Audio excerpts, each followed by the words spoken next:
جن کے لیے زمین و آسمان بنائے گے، جن کے لیے کون و مکان سجائے گے، جن کے لیے محفلیں سجائے گی، یعنی آقا دو جہاں محمد رسول اللہ صلی اللہ تعالیٰ علیہ وآلہ وسلم منبر انور پر جلوہ گر ہو کے آقا کریم سورہ یاسین کی تلاوت فرمائیں گے۔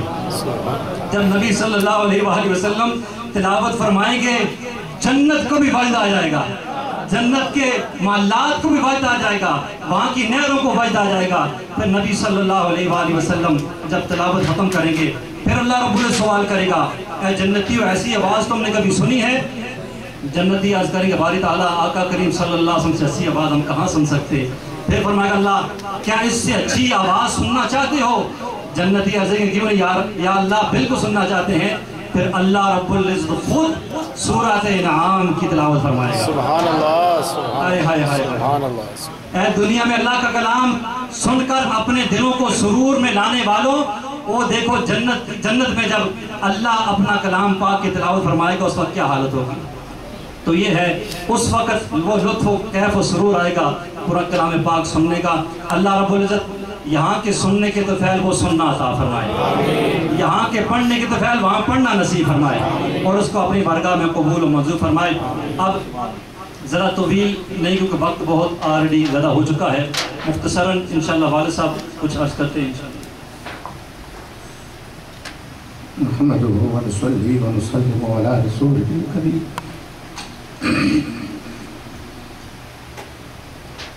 محترم بزرگوں، مہربانوں، ساتھیوں، میں اس قابل تو نہیں تھا، لیکن آپ نے مجھے قابل سمجھا اور قرآن پاک کی تلاوت سنی، اور اللہ رب العالمین کا لاکھ لاکھ شکر ہے کہ رمضان شریف میں اچھی طریقے سے قرآن پاک کی تلاوت کی گئی۔ آئندہ بھی اللہ تعالیٰ ہمیں صحیح پڑھنے کی اور سمجھ کر پڑھنے کی توفیق عطا فرمائے۔ آپ لوگوں کا بہت بہت شکریہ، آپ نے مجھے اس قابل سمجھا اور میں نے قرآن پاک سنایا، بڑا لطف آیا مجھے زندگی میں، پہلی دفعہ اتنی مطمئن ہو کر میں نے قرآن پاک سنایا۔ اللہ تعالیٰ آپ کو جزائے خیر عطا فرمائے۔ السلام علیکم ورحمۃ اللہ وبرکاتہ۔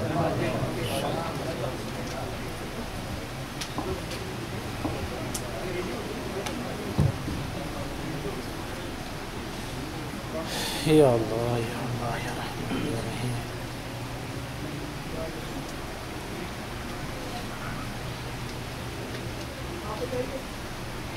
اعوذ باللہ من الشیطان الرجیم، بسم اللہ الرحمن الرحیم۔ انا انزلناہ فی لیلۃ القدر وما أدراك ما ليلة القدر ليلة القدر خير من 1000 شهر تنزل الملائكة والروح فيها بإذن ربهم من كل أمر سلام هي حتى مطلع الفجر آمنت بالله صدق الله مولانا العظيم۔ اس سے پہلے کہ اپنی آج کی رات کی جو ہماری فنڈ ریزنگ ہے اس کی طرف آؤں، شب قدر کی دعا جو ہے پڑھ لیتے ہیں سارے، تاکہ ممکنہ شب قدر بھی ہے، اور زیادہ علماء یہ فرماتے ہیں 27ویں کی رات ہی لیلۃ القدر ہے، تو تاکہ اس کی فیض و برکات جو ہے وہ ہم سب کو مل جائیں انشاءاللہ عز و جل۔ محبت سے پڑھیے گا، لا الہ الا اللہ الحلیم الکریم سبحان اللہ رب السماوات السبع ورب العرش العظیم لا الہ الا اللہ الحلیم الکریم سبحان اللہ رب السماوات السبع ورب العرش العظیم لا الہ الا اللہ الحلیم الکریم سبحان اللہ رب السماوات السبع ورب العرش العظیم. یعنی اس کا ترجمہ بھی سماعت فرمائیں اور یہ مسجد گلزار مدینہ کی طرف سے تحفہ لے کے جائیں. یعنی خدائے حلیم و کریم کے سوا کوئی عبادت کے لائق نہیں. اللہ عز و جل پاک ہے جو ساتوں آسمانوں اور عرش عظیم کا پروردگار ہے.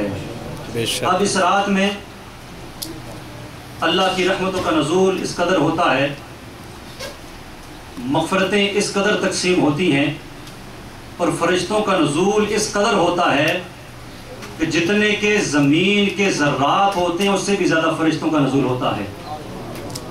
اور لیلۃ القدر میں جو علماء فرماتے ہیں کہ 27ویں کوئی ہے، اس میں ایک حضرت عبداللہ ابن عباس رضی اللہ تعالیٰ عنہ بھی ہیں، حضرت کعب الاحبار رضی اللہ تعالیٰ عنہ بھی ہیں. اور اسی حوالے سے اس کی وجہ یہ ہے کہ ایک وجہ وہ بیان کرتے ہیں کہ اس سورہ میں 30 کلمے ہیں. کتنے کلمے ہیں؟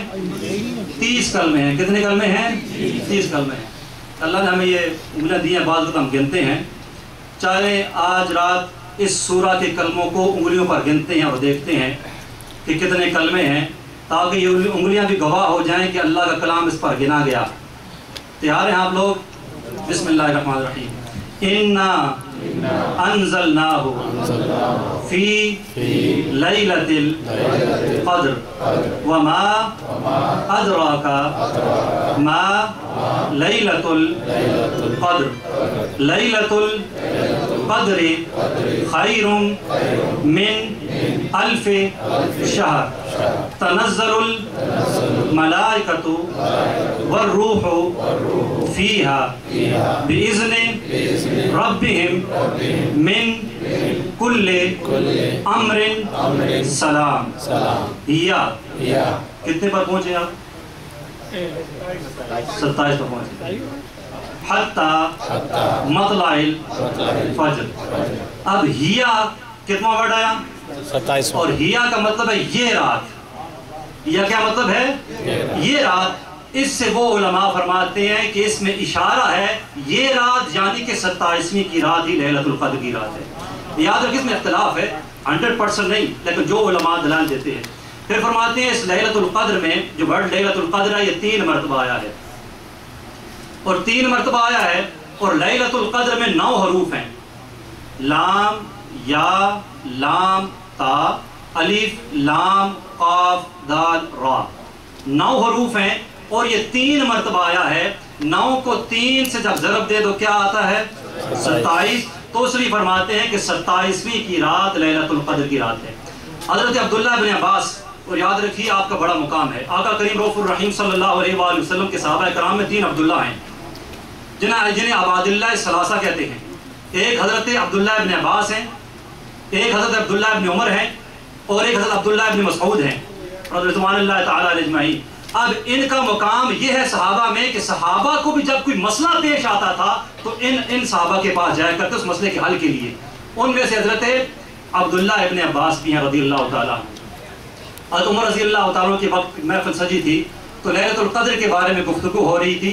اس کو ابن کثیر نے بھی اپنی تفسیر میں لکھا ہے اور وہ عجیب و غریب حقائق بھی آپ کے سامنے میں بیان کروں گا کہ جو لیلۃ القدر کے حوالے سے ہے. تو جب اس بات کو کہ لیلۃ القدر کب ہے تو حضرت عبداللہ ابن عباس رضی اللہ تعالیٰ عنہ کو تو انہوں نے فرمایا تم خاموش رہنا. آپ خاموش رہے، گفتگو ہوتی رہی. 21ویں کو ہے، 23ویں کو ہے، 25ویں کو ہے، 29ویں کو ہے، 27ویں کو ہے. جب سارے خاموش ہو گئے تو حضرت عمر رضی اللہ تعالیٰ نے فرمایا حضرت عبداللہ ابن عباس رضی اللہ تعالیٰ سے کہ تم وہ چھوٹے تھے کیوں نہیں بولتے؟ انہوں نے کہا مجھے آپ ہی نے منع کیا تھا، بولنا نہیں ہے تو تم بولو. تو آپ نے فرمایا کہ اللہ رب العزت طاق ہے، وطر ہے اور طاق کو پسند کرتا ہے. پہلی بات جو کہی. اس لیے یہاں پہ جو مشائخ ہیں صوفیاء ہیں وہ فرماتے ہیں طاق عدد کو پسند کرنا یہ اللہ کی سنت ہے. اس لیے ہمیں بھی چاہیے جب کوئی چیز کھانے میں کاؤنٹ کرنے والی ہو تو جب کھائیں، مثلا افطاری میں کھجورے کھاتے ہیں تو کوشش کیجئے کہ طاق عدد میں کھایا جائے. وہ چیزیں ہم کاؤنٹ کر سکتے ہیں ان کو طاق عدد استعمال کیا جائے تاکہ یہ نسبت خداوندی کا جو تعلق ہے یہ بھی ہمیں حاصل ہو جائے.